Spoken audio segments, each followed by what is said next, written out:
Welcome back to the GLF 2019 here in Accra. My name is Natasha Elkington, and we're coming to the end of day one of the Global Landscapes Forum here in Ghana. Yeah. And Portia is actually my last interview for the day. Thank you for joining us. Thank you too. So Portia Mensah is the founder of Dream Hunt Ghana, a non-governmental organization based on the idea of developing projects that people can believe and become excited with.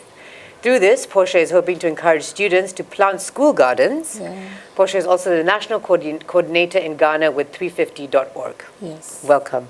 Thank you. Thank you for making the time. Thank you too for the opportunity. Thank you. So please tell us about Dream Hunt Ghana and your plans to support school feeding programs with school gardens. Okay, so Dream Hunt Ghana basically believes in the young growing child and the fact that we can make their dreams a reality. And we looked at the grassroots level and realized that we have something in Ghana called school feeding program. In this school feeding program, you realize a lot of the rural children go to school basically because of the food. And apparently the food is not enough or not nutritious enough. So we thought it wise to start a school gardening with the students. So apparently as part of their extracurriculum activity, they have a 1-acre farm. They try to go there and plant whatever plants, vegetables that they want on the farm. And when the produce come out, they are able to use it in the canteen, and then also when it's excess, they sell it for the school. So this is one way that is really supporting them, and that's really encouraged them to do more for themselves and even go to the next stage of helping their parents to come up with backyard gardens. And also, we also brought about the initiative of an environmental club in the school through this school gardening project.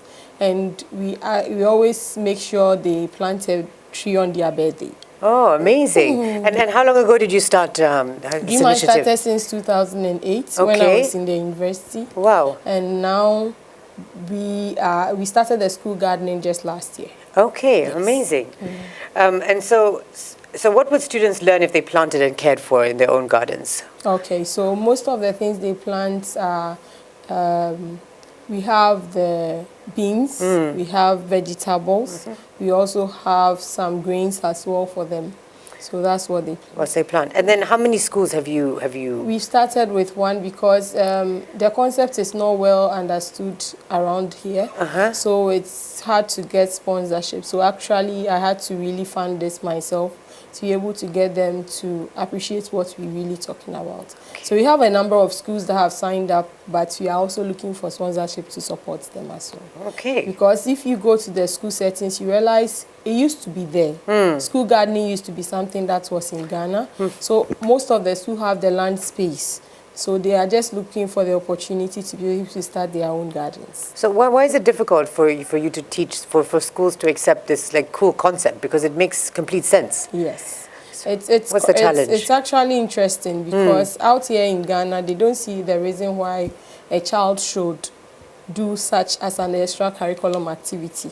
But as we rightly said in my speech, we don't see agriculture as a hobby, we see it as a business. Right. So this child learns to be able to operate or work on a farm, a little farm, and begins to do it in a way that will support him or her in the future. So that is one other way we are trying to also sink it down.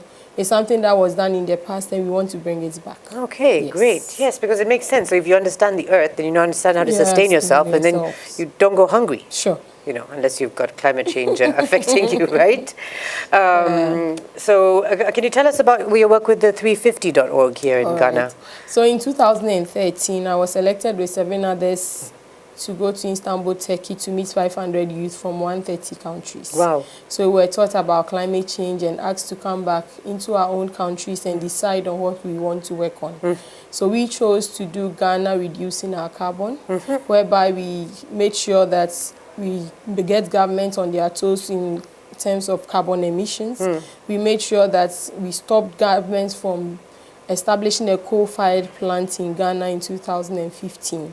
And out of that, we had to propose an alternative, which was renewable energy, which we are championing now, and making sure that governments commit to the 10% renewable energy by 2030. It used to be 2020, but as I speak to you, we've not even hit about 2%. So we are also encouraging schools to make sure that they go 100% renewable energy in a way to supplement what government has started.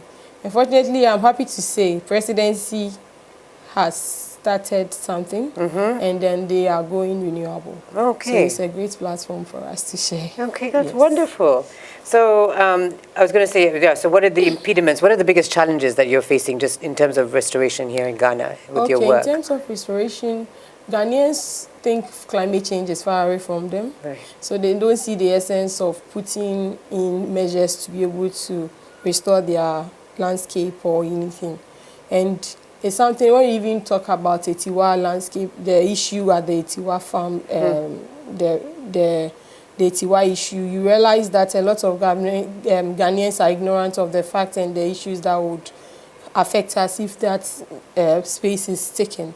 And it's something that we are trying as much as we can to get the grassroots to appreciate what it is and the level of impact it's going to have on us and how they can also contribute, and get government to also not allow this to happen to our communities. Okay.